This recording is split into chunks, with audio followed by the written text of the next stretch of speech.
as I got to know people, people do yoga teacher training not just to be the most kick-ass yoga teacher possible. They do it, and I keep telling people this as well. Like, just do yoga teacher training just for yourself, just so your practice is more grounded and rooted. Like I wasn't thinking about it. It just happened, right? And I was like, "Oh man, okay, maybe it's clicking now. Like maybe I'm getting it."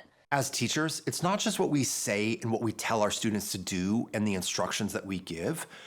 It's also about the environment that we create. It's about creating conditions that are conducive for students to practice, for students to grow, for students to make mistakes, for students to learn. And as a teacher teaching teachers, it's the same. Sure, there's structure that we need to provide, there's information and technique that we need to provide, but a massive part of growth and development as a teacher is getting in there and doing the repetitions. It's figuring out certain things on our own. It's having the connection between the peers. And one of the things that I see so much in these trainings, and it's so well articulated by Raquel and Aaron and Laurel, is that they're learning and they're gaining confidence just by being in community, by having a shared experience, by knowing that they all have a shared vulnerability, but they also have a shared interest. And when we get to see them just continue to practice and feel supportive, we see how much growth there really is. So it was really comforting that we were all nervous. Like whenever we get into a breakout room, we'd be like, haha, nervous laugh, who's going first? But everyone had that like, oh, this is a vulnerable place to be. It didn't even matter like if you messed up or whatever, because like everybody was so understanding because they're all coming from the same place as you. As we progressed, I feel like people were less fearful of making mistakes. But I think it took 3, 4, 5 sessions of us being together to be able to come in. And then I wasn't the first one always having to go. People would come in and be like, hey, I'd like to go first. And be like, okay, yay, sounds great. They're the group's evolution and the group's confidence. People were so loving and helpful and supportive of each other. It was really surprising. I don't feel like there was ever any ego in the breakout rooms, ever. Teaching essentially every week in a small group in short increments that we then continue to build upon worked for you. It made a huge difference. And it was, the first one is the half sun salutations and just getting out the nerves. The next one is we're going to do half sun salutations. And now we're going to throw in a little bit more. And now you're trying to deal with your left and your right, going through that still in a supportive environment. It's now I'm going to teach for 5 whole minutes. I literally remember when it's like, we have to teach for 5 minutes straight. This is something that you could see from week to week to week, is teaching that flow that made it, that everyone just got so much better at. So much better at. The nice thing about having that small group too was after we'd finish, people would go, I loved that. That was so good. I loved that cue that you gave, or your breathing was so consistent, or like just the support of like no one ever said do this, but we all kind of naturally got together and said, I loved that you did this, or wow, that was a lot faster than the one right before, right? But going every week was what made a huge difference in feeling like, oh, I could do this, I could teach this, I can do this, I'm not nervous about it. That for me was a huge boost in confidence. I went back and I was much better. And I told the group, I said, I was in here on Tuesday, you guys. It was that moment when I was able to go back and try it again on Thursday. And it was such a relief. I was like, okay, I can do this. I can do this. Group, we did develop a great bond, but then we also had a WhatsApp group that we still kind of keep in contact and go here. I mean, still regularly people will be like, I just taught my first course. So that's been super supportive, and you get to know people that way. And now, we follow each other on social media and get to see what each other's doing. Even when people are like, guys, I'm feeling kind of down, I'm not going through the content as quick, you've immediately got a boost of people going, hey, this is a journey, right? And it's the experience, and they're going to talk you up real quick. Thought was really great is after we would do the teaching, like my peers would tell me the things that they liked. I don't know how many other people kind of like sort of had this internal battle with themselves, but I've taken classes from so many teachers that it's like you want to be what you see, right? And so like a lot of my teachers are very like stoic and poetic and flowy, and it's beautiful.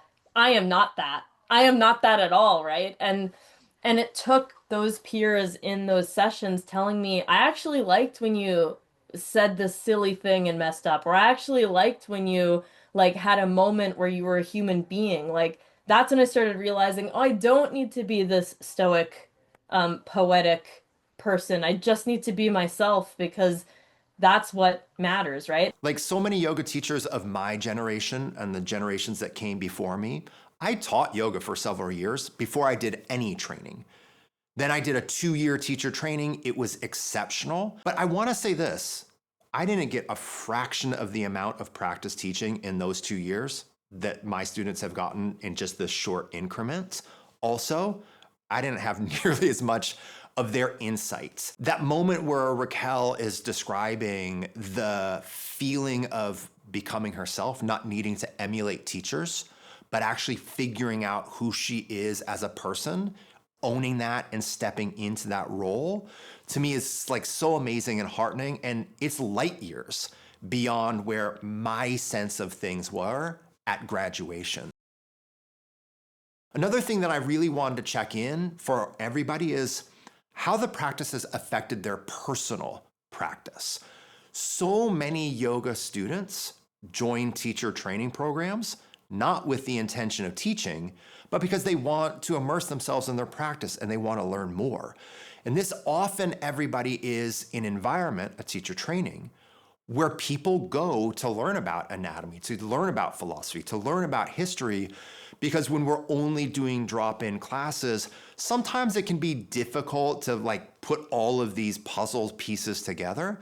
So I wanted to see, how is everyone's practice evolving, iterating, changing as a result of being in training? As I got to know people, people do yoga teacher training not just to be the most kick-ass yoga teacher possible. They do it, and I keep telling people this as well. Like, just do yoga teacher training just for yourself, just so your practice is more grounded and rooted. I feel like I got to a point where I realized, okay, I'm having such a consistent yoga practice right now that I'm starting to really get the benefits of, like, I feel good. Once you kind of gave me the permission to go, just do what feels good. My mobility, my flexibility, my strength, my balance. Holy crap. I was the one who was in it, when you pick up one leg, I was the one whose pelvis would go, "Ah!" and now, I get it. It's actually really interesting because I think it makes my practice better to have to teach somebody else, right? Like I have to really think, I can't just like rely on the sensation. I actually have to know what that sensation means. But I also enjoyed the fact that I had my own space to really do what I wanted. So I think it was, while more autonomous, you still felt connected. But it's also good if you wanted to, like, I don't know, so try some different things, some different variations on your own and not feel like, oh, the rest of the class isn't doing X, Y, and Z, right? Also, the fact that we're not in a room looking at everybody else, comparing each other makes a huge difference. Like, I have found I like to practice online and myself so much more because I'm not spending time comparing myself to other people.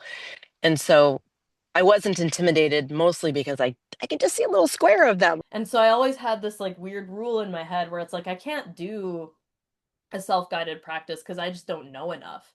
But like as I was going through this training and like even after it was over, like even when I was prepping for my first public class that I did, like I did so much stuff that was just like no one was telling me what to do. I was deciding what to do, right? And I was deciding what to work on. Like when I was prepping, I would literally have my notebook and be like, okay, these are the things I want to do. I'm going to run through this. I'm going to do whatever. I'm going to spend more time somewhere. I'm going to spend less time somewhere. And so it gives you this like freedom to really like work on the things you want to work on. So obviously the student's personal practice is evolving, their study of the content is evolving, their community is growing, their connections are deepening, and their ability to teach skillfully and comfortably and with confidence is increasing. But will it be enough? Or will doubt set in? Will that imposter syndrome nag?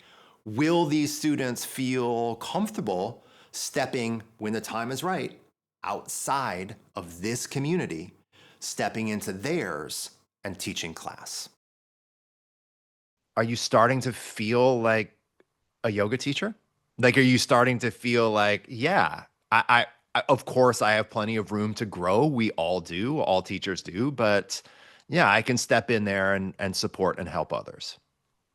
Yeah, this is really dumb sounding, but I finally changed my Instagram description to say yoga teacher instead of yoga student. And I was like, I feel like this is the moment where like I feel like I am a teacher. I thought I could do online for nursing students and for faculty. I even had a faculty colleague say, wait, why do the students get this? We want this. We need this. This is good for faculty retention and creating a community in our nursing school. So yeah, that to me is exciting. There's also a lot of flexibility in that. Now I've kind of come back around over the past couple months to be like, no, I can really help people in their yoga journey.